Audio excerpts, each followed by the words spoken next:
Welcome, listeners, but take heed. We will say whatever we need to share our knowledge, thoughts, and joy, and even things that do annoy. So join us now, but be aware, we have a tendency to swear. We'll dial it back a little bit. But frankly, we don't give a shit. Welcome to Just Keep Rolling, a Harry Potter book movie compare and contrast podcast. I'm Katie, and I may or may not have fallen asleep last night while writing my snark. She did. I woke up this morning to check and see if it was there to prepare for recording this. Something was there. And there was just a whole shit ton of E's. And they were capitalized too. Capitalized. You must have hit the caps lock. The only thing that would have made that funnier is if you had fallen asleep on the Z. Right. Missed opportunity there. You got to target you're falling asleep on the keyboard next time. What? Stupid asleep me. Can't make a decent joke. That's why I didn't finish in my sleep, apparently. But let's just keep rolling into the rolling rehash. Last week we covered the second half of Chapter 1, Dudley Demented, and the somewhat corresponding film scenes. England has so many crop circles, they just started putting playgrounds on top of them for fun. The douchebags of assholes are the only ones that are hip to the cringy fashions of the mid-90s. Harry isn't the smartest, but at least he knows when not to get punched. And insanely hot temperatures followed by freezing Dementor attacks and then back to insane heat is really a recipe for going yumpy. During episode 118, Uppercut and Run, our Potter Pondering was, because the book did not give this impression, do you think a Dementor could actually grab you by the throat and press you into a wall? Could a Dementor physically attack you? Hey Ellen, hey Keighty, it's Jackson here. So, my Potter Pondering for this week. It turns out that yes, Dementors can physically grab a victim, because as I saw when I had a quick reread of Prisoner of Azkaban, when Harry was fighting off the Dementors at the lake, one grabbed him by the face and lifted his face in order to try to give him the kiss. This doesn't really answer whether Dementors can grab a victim by the throat as they did in the movie version of Order of the Phoenix, but it does give a sort of answer. And that's my pondering. Catch you on the flip side. Hi, Ellen and Keighty. This is Ashley with this week's Potter Pondering. Could a Dementor whoop my ass?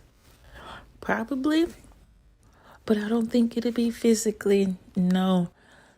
The bigger question is, do they have to? Because they really don't. Just think about it. They don't need to pick your ass up and choke you out. The movies just like to be extra. Not only can they fly, but they can hoist teenagers up by their throats. Now that's suspenseful. That's dangerous.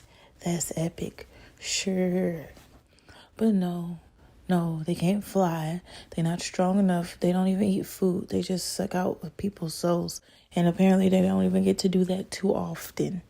So, well, you know what?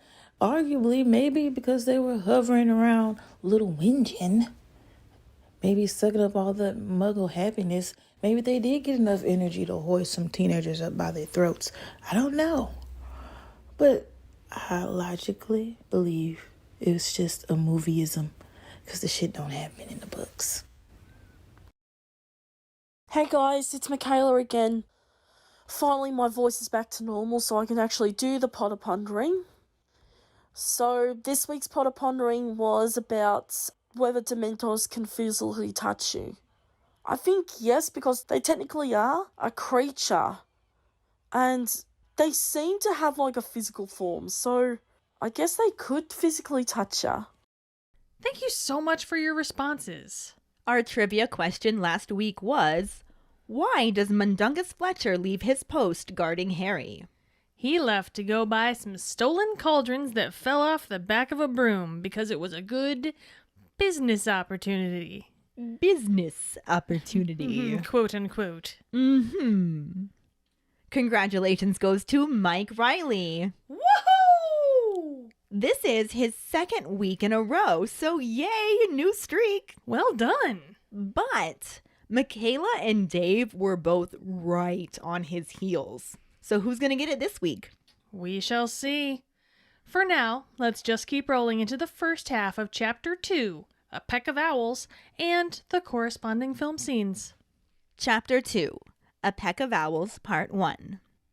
Harry is completely confused by Mrs. Figg, who is ranting about Mundungus Fletcher leaving to see someone about a batch of cauldrons that fell off the back of a broom, and how she told him not to leave, and now Dementors.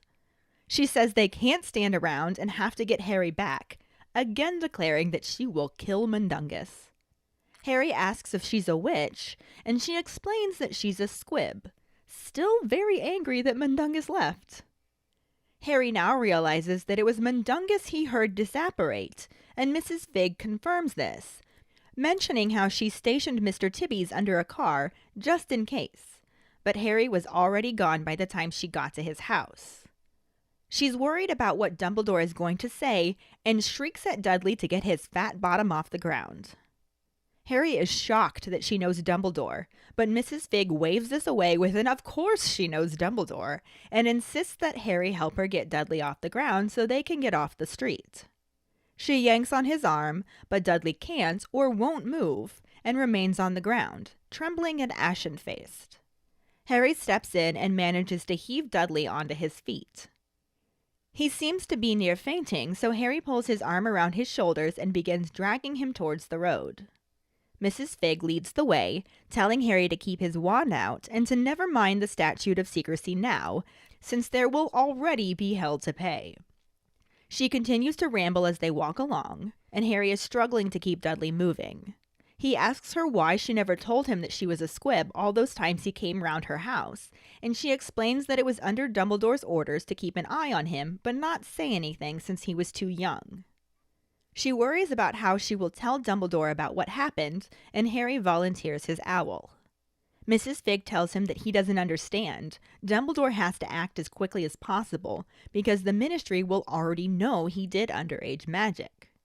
Harry still doesn't understand, since he had to use magic to get rid of the Dementors, thinking they would be more worried about there being Dementors around Wisteria Walk. Mrs. Figg begins to explain that she wishes that were the case, and then trails off into yelling at Mundungus Fletcher again. This time, there's a loud crack, and the strong smell of alcohol and tobacco fills the air, as a squat, unshaven man appears in front of them. He asks what happened to staying undercover, and Mrs. Figg begins yelling at him as she whacks him with her string bag full of cat food, explaining that Dementors showed up while he was off buying stolen cauldrons. Mundungus tries to avoid her attacks, insisting that someone needs to go tell Dumbledore, and she continues swinging the bag of cat food at him, yelling with each blow that it better be him and to explain why he wasn't there to help. Mundungus said he's going and disappears with another loud crack. Mrs. Figg says she hopes Dumbledore murders him, and then again hurries Harry along. Harry asks about Dumbledore having him followed, and Mrs. Figg impatiently tells him that of course he has, since they weren't going to let him wander around alone after what happened in June. She questions his intelligence, but then they reach number 4 and she tells him to get inside and stay there, that someone will be in touch soon. Harry asks what she's going to do, and she explains that she's going to stay home and await more instructions. She reiterates that he needs to stay in the house and says goodnight despite Harry's protests. He scowls and adjusts Dudley on his shoulder before making his way towards their house. He sticks his wand back in his waistband and rings the bell, watching as Aunt Petunia approaches the door. She sees her son looking very green and wonders what's wrong. Harry manages to duck out of the way just as Dudley vomits all over the doormat. Petunia calls for her husband, and Harry's Uncle Vernon comes charging out of the living room and hurries to help his wife with their son. Vernon wants to know if Mrs. Polkiss gave him something foreign for tea, until Petunia realizes he's covered in dirt, and Vernon then thinks he's been mugged. Petunia begins screaming to call the police as Harry tries to sneak upstairs unnoticed. But before he can make it too far, Vernon asks his son for names, and Dudley manages to find his voice to declare him. Harry freezes on the steps and braces himself as his uncle bellows for him to go over there. Harry reluctantly follows the Dursleys into the kitchen, where Petunia gets Dudley in a chair and Vernon demands to know what he did to his son. Harry tells him that he didn't do anything, but as expected, they didn't believe him, and his aunt asks her son what he did to him, wondering if he used his thing.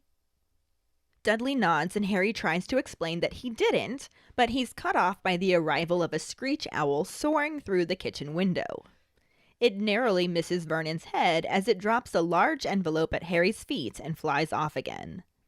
Vernon begins bellowing about owls and slamming the kitchen window shut, but Harry is already opening the letter to learn that performing the Patronus charm at 23 minutes past 9 in the presence of a muggle has resulted in his expulsion from Hogwarts School of Witchcraft and Wizardry, and Ministry representatives will arrive shortly to destroy his wand.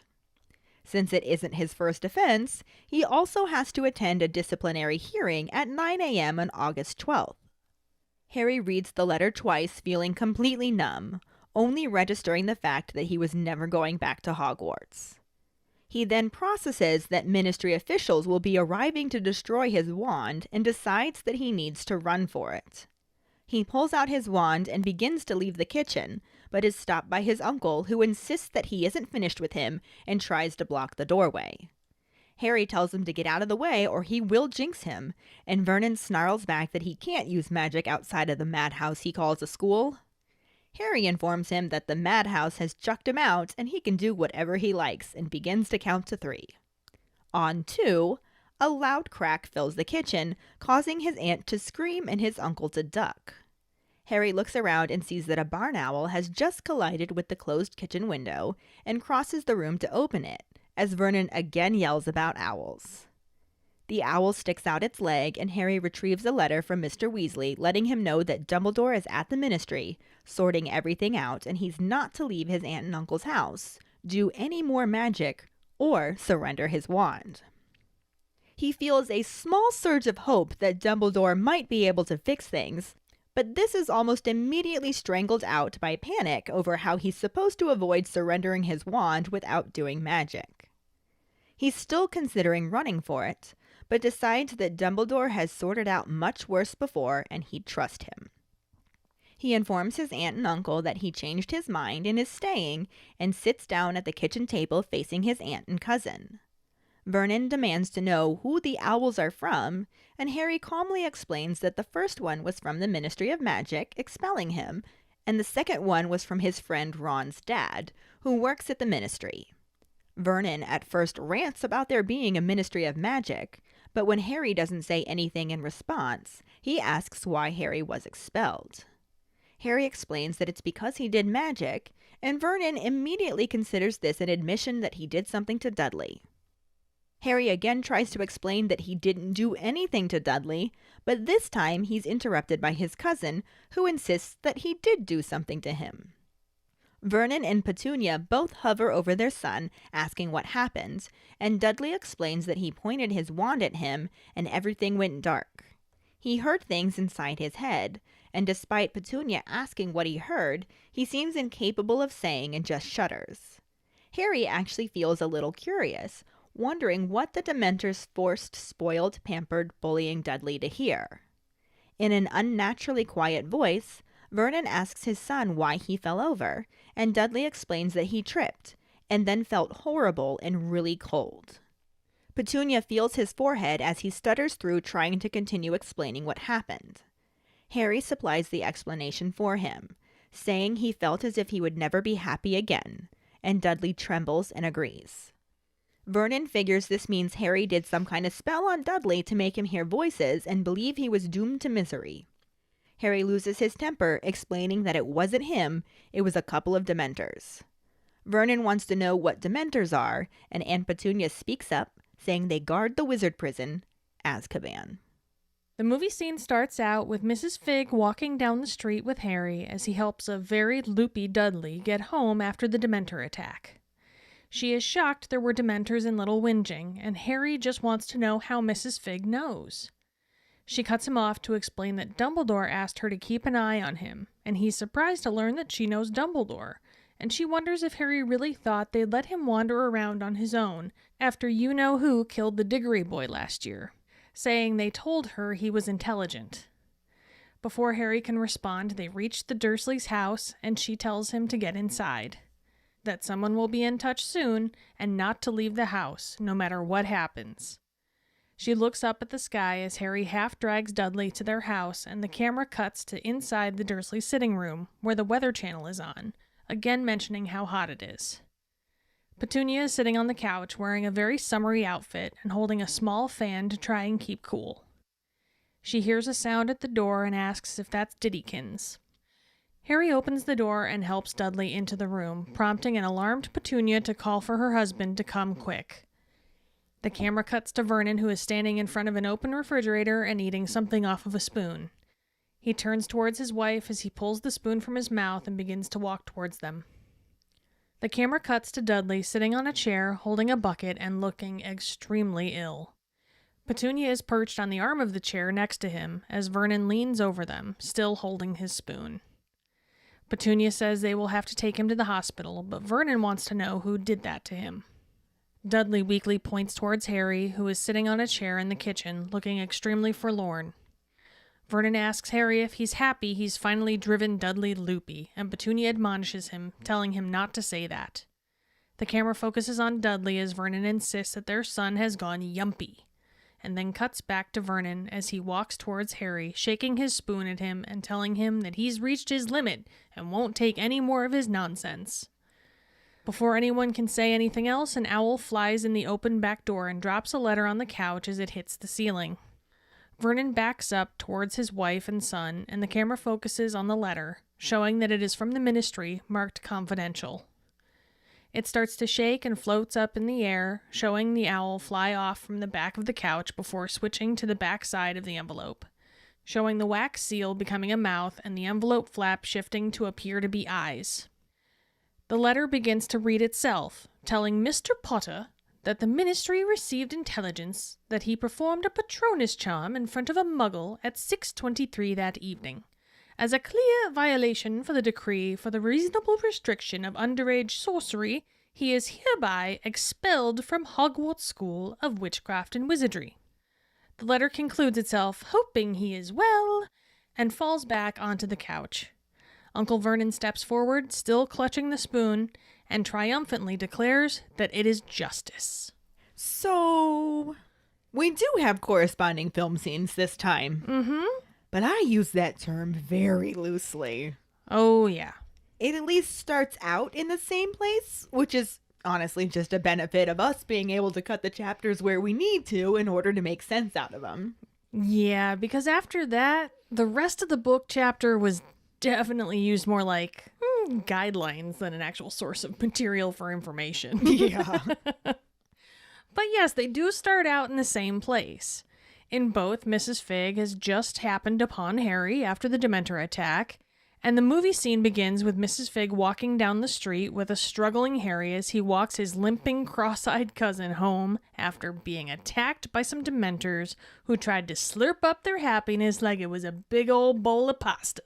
There's an image for you. I paint a picture with words, Ellen. It's what I do. That you do. And this picture is only slightly different at this point in the book because they haven't started walking just yet. Mm-hmm. Harry is just looking at Mrs. Figg like, what the fuck? Partially because she knows what a wand is. Mm-hmm. And also because she's just going on and on about how she's going to kill Mundungus Fletcher. Right. And she's already described as the batty, cat-loving neighbor, so this has got to look crazy. Yeah, she looks batshit crazy right now. I think you mean cat shit crazy. That too. But she's worried the Dementors are going to come back, so she tells Harry that we can't just stand around, get Dudley's fat ass off the ground. Mm-hmm. We gotta go. We gotta go, bitch. Yeah. We gotta go. We gots to move, son. And Harry's just standing there like, you're a witch? Yeah. Like, no, I'm a squib, which Mundungus knows full well that there was absolutely nothing I could do to help against Dementors. But thanks for bringing it up, because, not a sore subject or anything.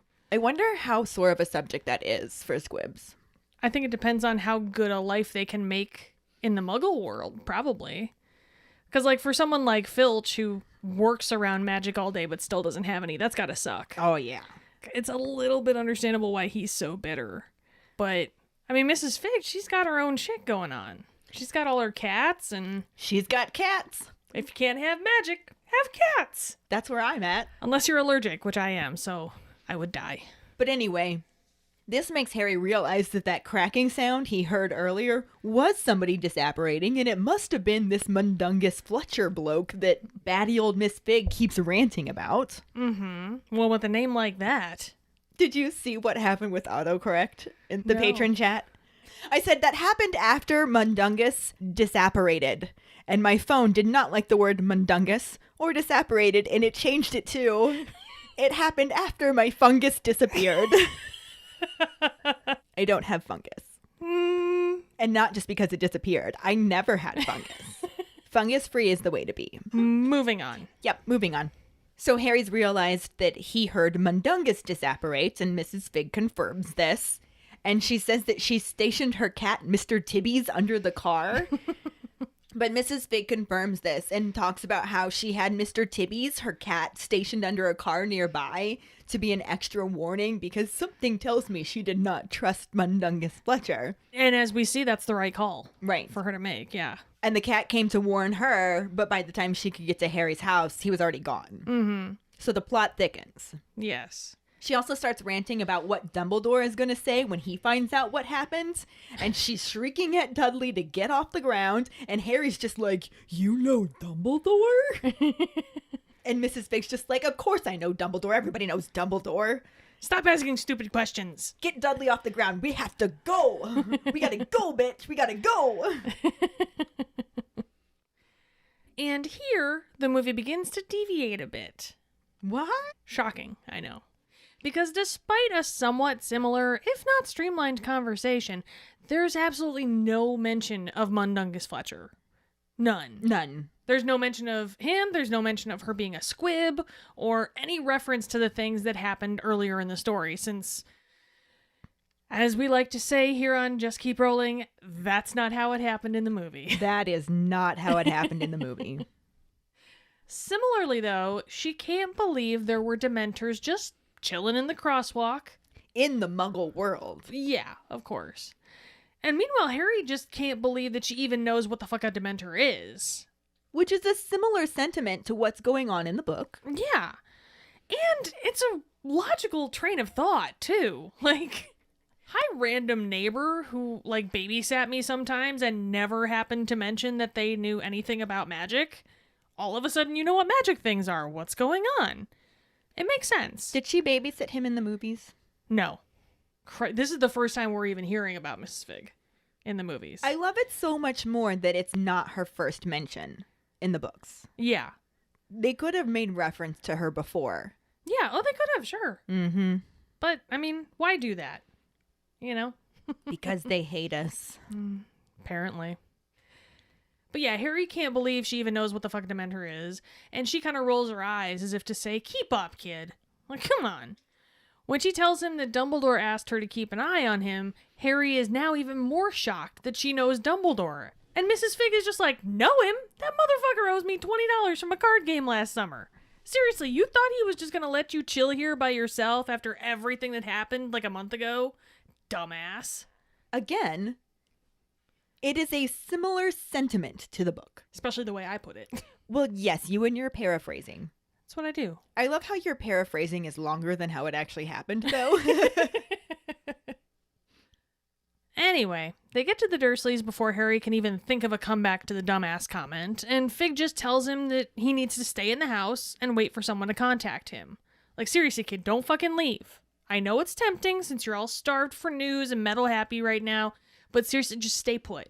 Just put your nuts on ice and chill. This definitely streamlines this part of the book chapter, as we actually get quite a bit more information in the book through the conversation they have as they're walking back to the Dursleys. We also actually meet Mundungus Fletcher here. Who? Exactly. We don't even meet him till the 7th movie, right? No. Like, he's just not in this. No, not at all. There is no Mundungus Fletcher. Not even his name. Yates. Ew, David. Ew, David. So anyway, she's trying to get them out of there because Harry's still asking stupid questions. Mm-hmm. And actually yanks on Dudley's arm herself, but he either can't or just won't move. Yeah. And it might be a little bit of both. I can see that being the case, for sure. He's just laying on the ground. He's trembling. He's completely ashen-faced. And Harry's just like, God damn it. And he steps in and actually manages to pull Dudley off the ground. So that is impressive. Boy's been working out. Yeah. Since he can't seem to walk either, Harry actually puts his arm around his shoulders and just basically starts dragging him up the road. Mm-hmm. Which, kind of what they do in the movie. Yeah, it's similar. Yeah. We got Miss Fig leading the way. So this is very similar to right where the movie started in. It all kind of lines up-ish. Yeah. She's telling Harry to keep his wand out. Fuck the statute of secrecy. That ship has sailed. Oh, yeah. That shit's ready to dock at another harbor already. That's... Right. If they come back, you gotta be able to protect us because I'm a squib, I can't do shit. Yeah. And Harry's like holding his wand, but also struggling to keep Dudley moving. So he literally would just have to drop his cousin if he has to do anything. I don't think he'll feel any bit bad about Probably that. not. Bye, kid. Bye. Sorry. Not sorry. Despite the fact that they are finally moving, Harry feels the need to continue his questioning because that's what he does. Mm-hmm. Meddling. Meddling. And he's just like, how come you never told me you were a squib after all those times that I was over at your house? Mm-hmm. And she was just like, well, I was under Dumbledore's order to keep an eye on you, but not say anything because you were too young. Wouldn't that have been so nice for him to know he had somebody in the area? Like, I feel like I could understand her not saying anything up until the point he found out about Hogwarts. yeah. But after that, Yeah, after he was at Hogwarts, why wouldn't you tell him about that? like, hey, by the way, I'm a squib. I know what's going on. If you ever need anything, come see me. Yeah. And I know she apologizes for giving him a rough time because she was afraid if he had too much fun over at her house, the Dursleys would stop letting him go over there. I mean, that's kind of fair, but Harry's a good actor. Right. Well, I mean, maybe tell him, hey, like, don't be too happy when you go home, kid. honestly, he would understand the situation. I would feel think like. so too. But I do think it would have helped him a lot to know that he had that support right there. Yeah. Honestly, especially after everything that happened Oh my goodness. at the end of Goblet of Fire. Yeah. And she did reach out to him a lot. It made mention in the first part of this chapter that she would invite him around for tea. Yeah. So she was trying to be there for him, but he did not understand why this batty catty lady was like, come over and have tea. And he's just like, no. That's why you explain things. Right. Had he known, he'd have been all about that.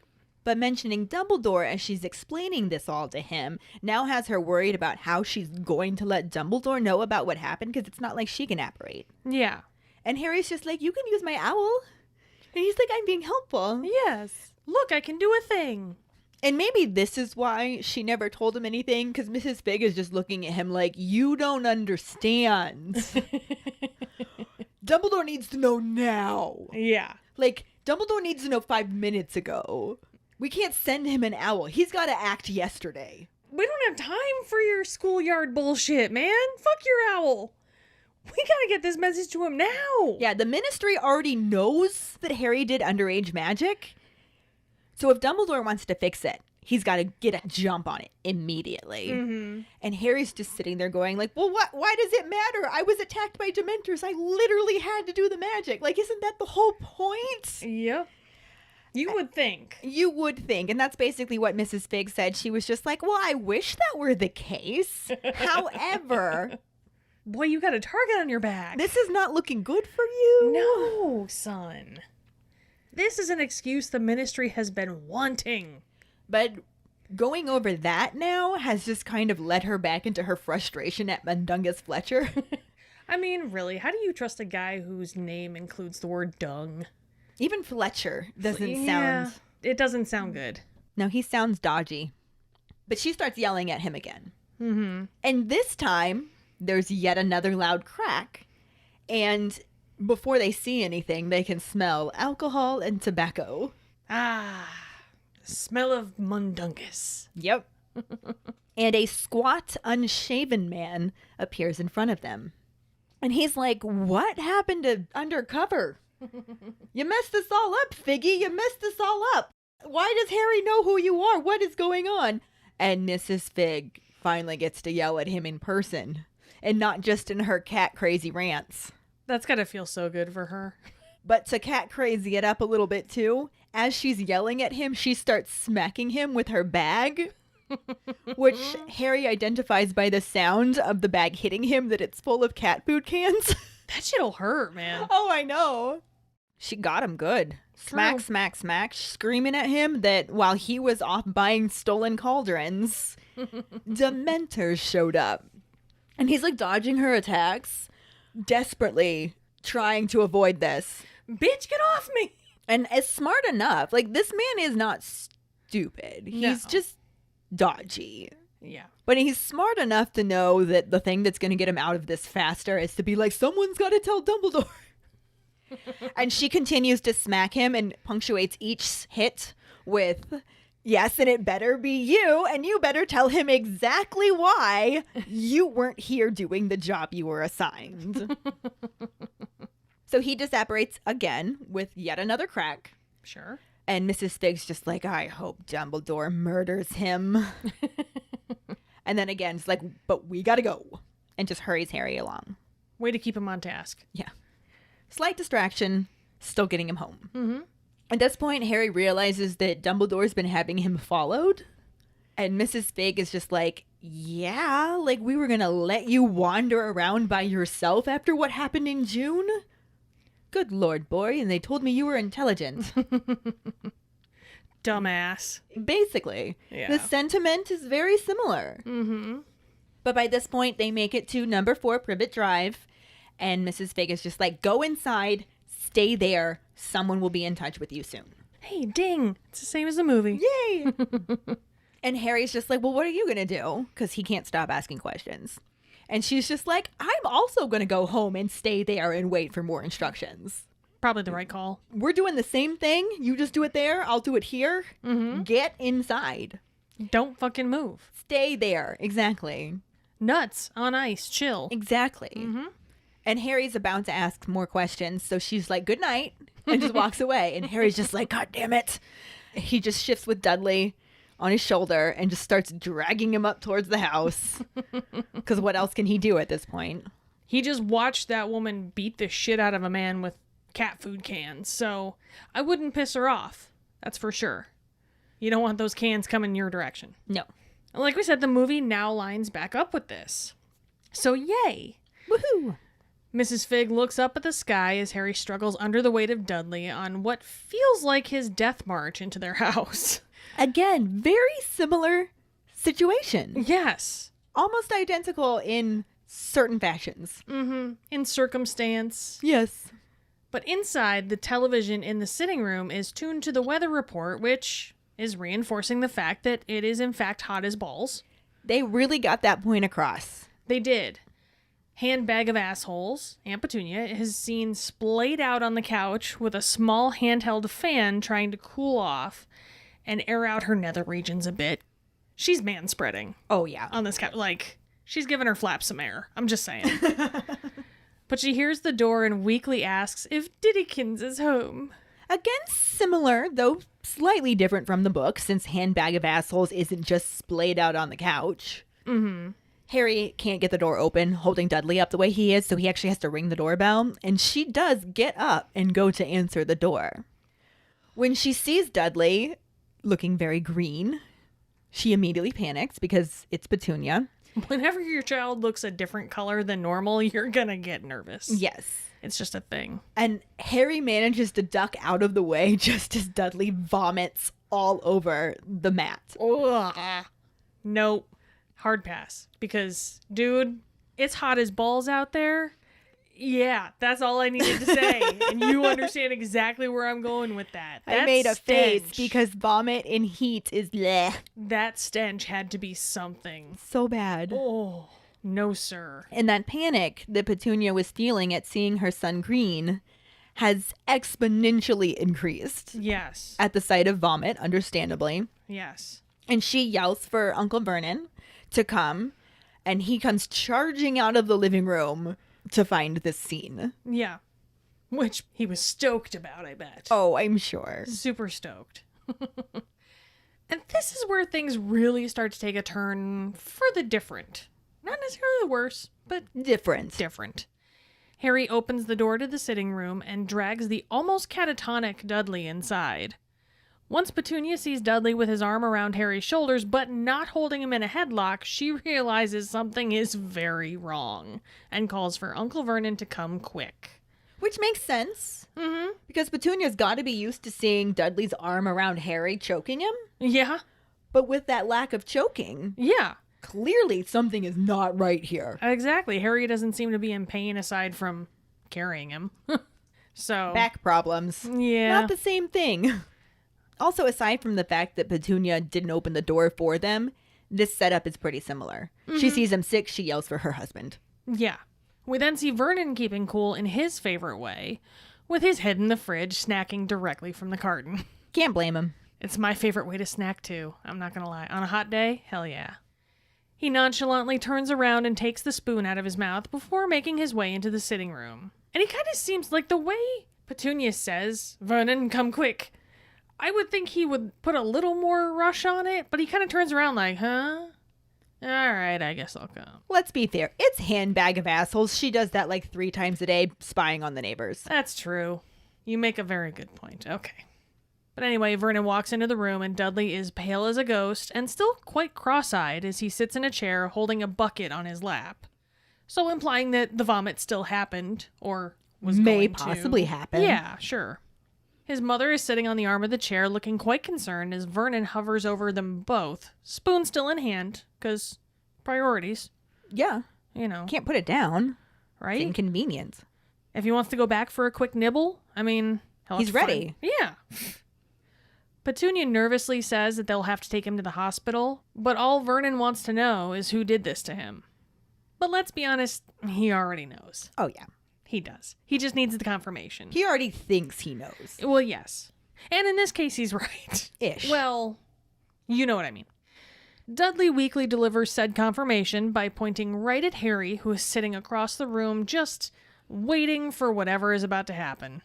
He knows it's not going to be good, but he's going to face it like a man. But you know what? At least the Dursleys have the decency to look vaguely surprised before starting in on him. I'm super confused by your use of the word decency in the same sentence as Dursley. Well, I mean, it's not decency in the sense of, like, basic common human decency. It's just Dursley decency. Dursley decency. So, like you said, we've deviated a little bit. Mm-hmm. Still some similarities. It is definitely starting to shift some Yes. into more of the different. In the book, Vernon wants to know if Mrs. Polkus gave him something foreign for tea because that's where they thought he was. Sure. And then Petunia notices he's covered in dirt, which makes sense because he spent some time on the ground. Mm-hmm. But this leads Vernon to think that he's been mugged. And Petunia's screaming about calling the police. And Harry's just like, I'm going to go upstairs now. I don't want to be here. I feel like he had to have been whistling. Just nonchalant. Yeah, but he doesn't make it very far. It's like 1 foot on the step, and Dudley manages to go him. Not a point. He says him. Yeah. And Harry freezes, braces himself because he knows shit's about to go down. Yeah. And of course, Bag of Assholes is like, get over here. Which is sort of similar to the movie. Aside from the fact that book Harry tries to sneak upstairs, while movie Harry is just sitting dejectedly in the kitchen, waiting for his medicine. Yeah. Basically. Minor difference, but definitely similar in sentiment. Mm-hmm. I feel like I've said that so many times this episode. Similar in sentiment. Get used to that. So in the movie, Harry is already sitting in the kitchen, Mm-hmm. and the Dursleys are in the living room. But at this point in the book, they all move to the kitchen. Mm-hmm. And Harry just sort of reluctantly follows them in there, and Petunia sits Dudley down at the table, and Harry's just like standing there, like, I really don't want to have to deal with this, but he knows he doesn't really have a choice. And Vernon's like, what did you do to my son? And Harry's like, I didn't do anything, but isn't remotely surprised when they're like, liar. Yeah. How do you think they'd react if he was like, actually, I saved his fucking life? Double liar. Why would his life need saving? Yeah. Which is kind of what happens, but Very true. we'll talk about that more next week, actually, because it doesn't really fit into this movie scene. Does it ever? But yeah, so they think he's lying, and Petunia wants to know if he used his thing. So dirty. So goddamn dirty. Keighty is losing her mind these chapters. Dude. So dirty. But Dudley weakly nods that yes, Harry used his thing. And Harry's just like, no, I didn't. But before he can go into any detail in defending himself, a screech owl soars through the open kitchen window, because it's fucking hot outside, Yeah. and drops a large envelope at Harry's feet. It also narrowly misses hitting Vernon in the head as it flies by, That's always fun. which I think I would have liked better than what the movie did. Yeah, the movie caught the gist of this despite doing it pretty... what's a word we haven't used yet? Differently. We've used that a lot. Ah, shit. Go with it. It's true. That's all I got. Vernon asks Harry if he's happy that he's finally driven Dudley loopy, and Petunia admonishes him, telling him not to say that. Harry just keeps quiet, thinking maybe now is not the time to poke the bear. Harry's not entirely stupid. No. Sometimes. When he has a good enough comeback, he is. Yeah. But then it's funny, so it's okay. But in this particular case, not so much. There's nothing funny he can say in this moment that wouldn't just probably lead to his murder. The camera focuses on Dudley as Vernon insists that their son has gone yumpy. Which, strictly speaking, isn't really a word. I love the use of it in here, so I actually looked it up because I wanted to know the actual legit definition of it. And I found it in a dictionary as a synonym for yuppie, which that doesn't work out at all. Yeah, that's not what that is. No. And then on Urban Dictionary with the more logical meaning of another word for crazy, loony, loopy, nutty. Yes. Somebody who has lost it upstairs, basically. Which is very accurately how I would describe Dudley in this moment. Exactly, yes. But from what I can tell, it's not a very well-known term in England, which actually leads me to believe that maybe it's something that they used to say back in Vernon's days at Smeltings. Like maybe it's a schoolyard thing. It could be something like how here in Cleveland, we call the little area of grass between the sidewalk and the road the tree lawn. Mm-hmm. But I grew up about 4 hours south of here, and that is not a term we have ever used in my entire life. Oh, yeah. So it's a regional term. Maybe it's something like that. Yeah. However, all that aside, it really is one of my favorite words. Yumpy. Yumpy. It's just so fun to say. Our boy's gone yumpy. Yumpy. But moving on, we then see Vernon advancing on Harry, shaking his ice cream spoon at him as if to threaten him with diabetes, while he tells Harry that he has had it up to here and he is not gonna take this weird shit anymore. We will see this sentiment later in the book chapter, but we end up talking about it more next week than now. Yeah. However, before anything more can be said, they're interrupted by an owl flying into the living room, dropping a letter on the couch, and promptly hitting the ceiling and then dropping like a goddamn rock. This is a half-ding moment, I think. Yeah, it's a dong. Mhm. Yes. So the owl does arrive to drop off a letter, but no, it does not fly into the ceiling and crash to the ground. Yeah. There is an owl crash, but it's not really because of the owl's own incompetence completely. Yep. And the satchels of assholes get hella nervous since shit delivered by owl is usually unwanted in this house. We get a closer look at the envelope, which bears not only the Ministry of Magic logo, but also the word confidential.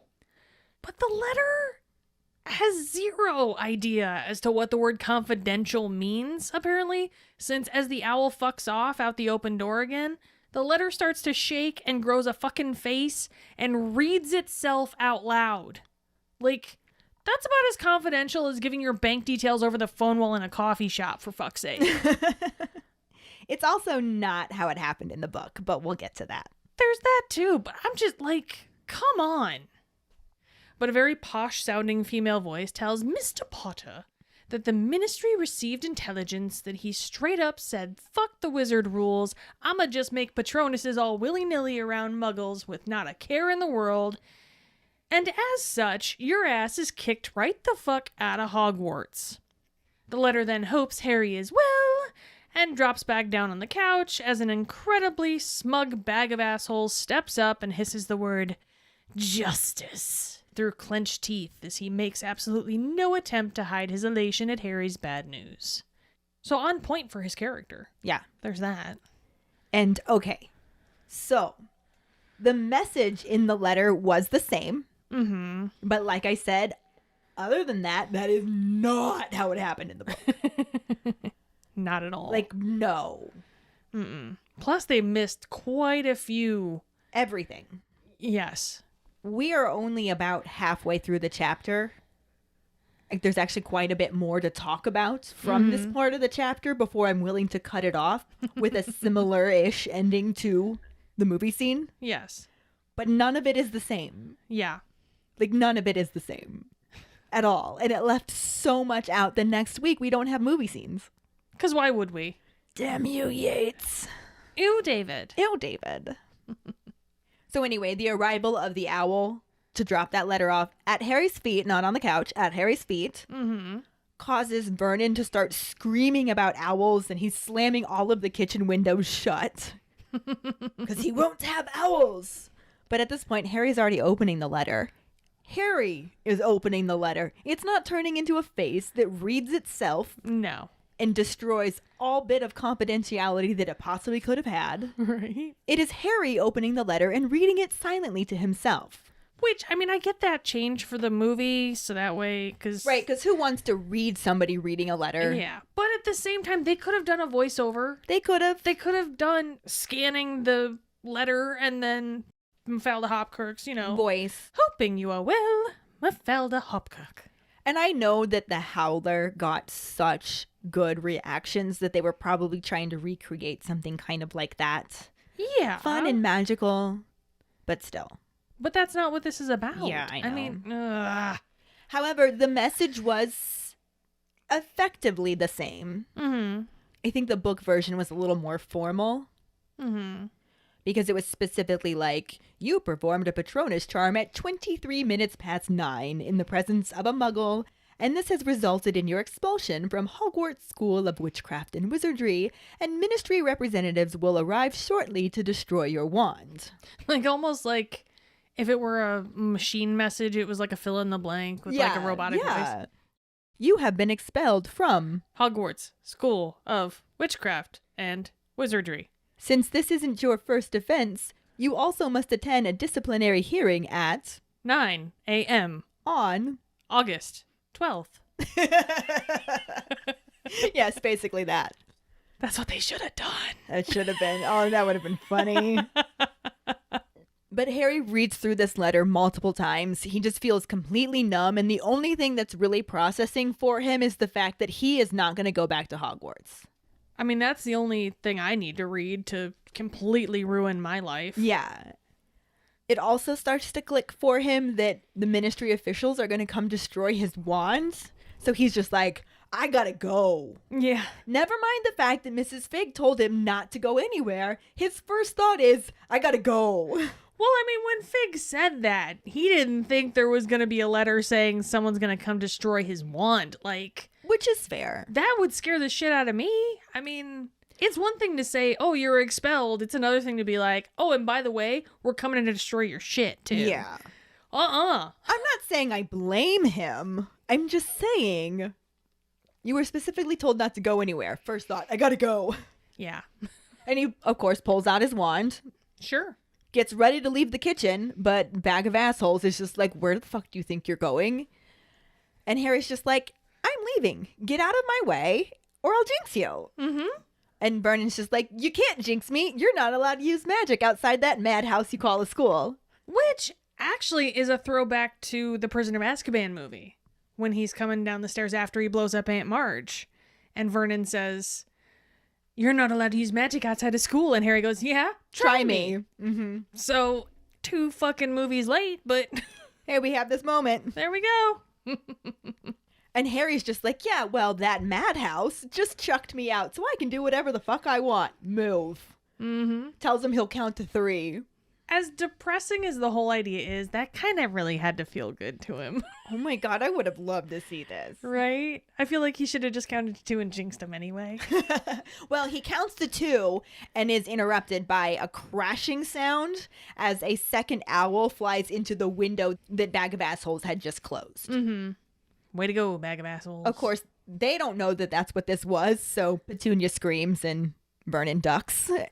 And Harry's just like, poor owl, and he just goes and opens the window, and the owl like shakes itself off and hops back up and sticks his leg out for Harry, who gets a letter. Another letter. And this one is from Mr. Weasley.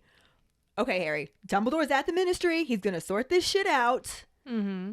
Just sit tight. Yeah, sit tight. Do not leave your aunt and uncle's house. Do not do any more magic, and don't surrender your wand. And Harry's just like, okay, maybe this will be fixed. But how the fuck am I supposed to not surrender my wand without doing any sort of magic? So he had this brief moment of relief. Oh, fuck. Again, it's kind of like Mrs. Fig already told him. It's too late to worry about the restriction now. You might as well just let him fucking fly. Yeah. Well, I think at this point, Arthur's like, let's not add more to the plate that they're already trying to pile up with shit against Harry. True. Very true. But I'm sorry, you're coming after my wand, my thingy. My thingy. You're not walking out with all your limbs. But Harry is still considering making a run for it, but he knows that Dumbledore has actually sorted out way worse than this, and it's like, all right, I'm just going to trust. Mm-hmm. I'm just going to trust that he'll fix this for me. Let go and let Dumbledore. And he tells the Bags of Assholes that he changed his mind, he's going to stay, and he just sits down at the table and is just kind of like, all right, what do you want to know? Because he knows it's inevitable at this point. Yeah. And Vernon's just like, who are these owls from? Because he's really freaking the fuck out about these owls. Mm-hmm. And I just love this stark contrast here that Harry just calmly tells him the first one was from the Ministry of Magic expelling him. The second one was from his friend Ron's dad, who works at the Ministry. Mm-hmm. I just love the idea of Vernon's just completely freaking out and like, tell me what's happening. And Harry's just like, well, it was this and then it was this. And Vernon is first briefly distracted by the idea of there being a Ministry of Magic. He's just like, you've got your people in government? And Harry's just like, I have nothing to say to this, and just ignores it. So he moves on and wants to know why Harry was expelled. And Harry's just like, well, I did magic. Which makes Bag of Assholes think he's saying he did magic on Dudley. Exactly. And Harry's just like, not on Dudley. I didn't do anything to Dudley. Although, I kind of want to now. I wanted to then, Yeah. if I'm being honest. But Dudley's like, yeah, you did. Actually, he still really is ill, so all he managed to get out is did. Did too. Did not. But this is also the second word that Dudley has said. He's managed him and did at this point. So assuming that Harry's just going to lie to them anyway, they turn to their son to try and get more information from him. Sure. And Dudley does manage to explain that Harry pointed his wand at him, and then everything went dark, and he started to hear things inside his head. And Petunia's just like what? Oh my god, like my son has gone yumpy. And despite Petunia wanting to know what he heard, Dudley just shudders and can't explain it. He can't say it. And this makes Harry feel curious, wondering what the Dementors actually made Dudley hear. Yeah. Rowling has said at some point that he basically saw himself as he was, as a spoiled little shitheel. Pampered bully. Yeah. But I still kind of... I want to know specifics. Yeah. Like, what do you think, memory-wise, kept playing in his head? Like, Harry literally heard his parents die. Yeah. I want to know what awful moments Dudley specifically heard. His memories have to include some really shitty acts. Yeah, I would be really interested to know what our keepers think about what he would have seen. Like, what would have his worst moments been? But yeah, so I'm interested to know. Vernon actually manages to lower his voice from all of the yelling about owls to quietly, like unnaturally quietly, ask his son why he fell over. Dudley tells him that he tripped, But then he felt horrible and really cold and basically couldn't get back up. So Petunia feels his forehead as he's trying to explain all of this and can't really find the words for it. And so Harry's just like, you felt like you'd never be happy again? Mm-hmm. And Dudley's like, yeah, that's it. Yeah. That's how I felt. And Vernon decides that this must mean that Harry did some sort of spell on Dudley to make him hear voices and believe he was doomed to misery. Of course. He is scared. He is frustrated. He's overwhelmed. Yeah. He has no idea what's going on. And on top of that, he's starting to get really angry because he keeps trying to say he didn't do anything and they keep accusing him of doing the thing. Yeah. Did you do the thing? I didn't do the thing. You did the thing. So he loses his temper and he was like, it wasn't me. I did not make Dudley feel those things. It was a couple of Dementors. And Vernon's like, what the fuck is a Dementor? And it's Handbag of Assholes who speaks up and says, they guard the wizard prison, Azkaban. And the bomb drops. And this is where I cut it off because what happens after this isn't even remotely in the film. No. And this is a nice cutoff point, too. But I felt like this was a good stop. Yeah. This is not at all how it happened in the movie, though. No. Not even a little bit. I mean, we don't get any kind of impression that Petunia knows anything. About anything. She knows how to manspread to keep her flaps cool. Right? Gotta air out those flaps. Like, there is nothing in this scene that alludes to any of them knowing anything or wanting to know anything about the wizarding world. No, not at all. The movie just erased every bit of that. All of the movies did, really. Yeah. We knew that obviously Petunia knew her sister was a witch, married a wizard, had a little wizard kid.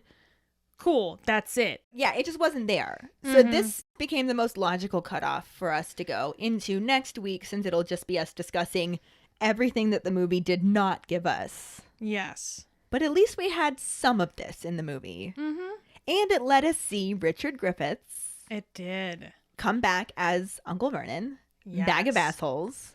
The original Bag of Assholes. The original. OG. OGBOA. I'm honestly extremely disappointed that we didn't get more from him. I mean, at least we got more than we got last movie.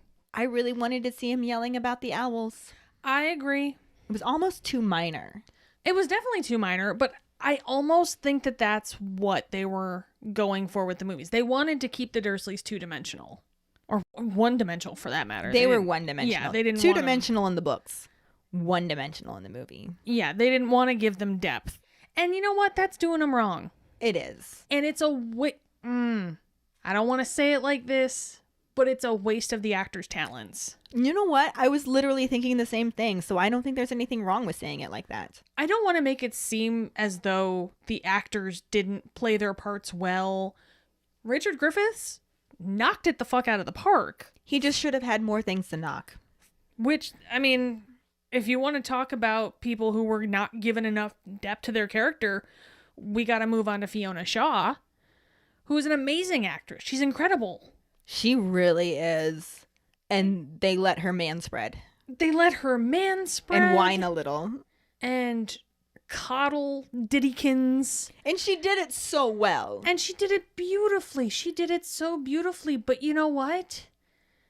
There's so much more to do that she could have just done in her sleep. And the second half of the chapter even focuses on her a little bit more. So I think we can talk a little bit more about this next week. Next week, yeah. Because Fiona Shaw is amazing. And she did great in these little bits that she got to do here. Mm-hmm. But I think she got bilked. Oh, yeah. I think we got bilked because she got bilked. Definitely. The Dursleys were done dirty, but especially Fiona Shaw. Mm-hmm. We also get to talk a little bit more about Harry Melling because we wanted to focus on this. Catatonic Dudley was amazing. Yeah, and this was like on par with Rupert Grint's slug puking situation. Yes. There's definitely correlation. For all we know, they poisoned him to do this scene as well as he did it. Right? For all we know, he legitimately did vomit in that bucket. He legitimately looked yumpy. Indeed.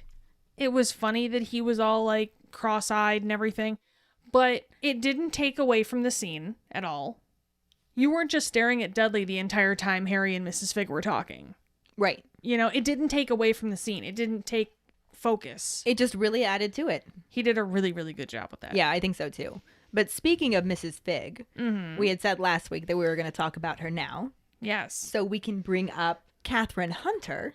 She has an adorable voice. I'm sorry, I don't care what anybody says. That's all I need to know about her. Her voice was adorable as Mrs. Fig. I know we mentioned last week that I was not pleased with her entrance because I expected it to be more intense like it was in the book. Yeah.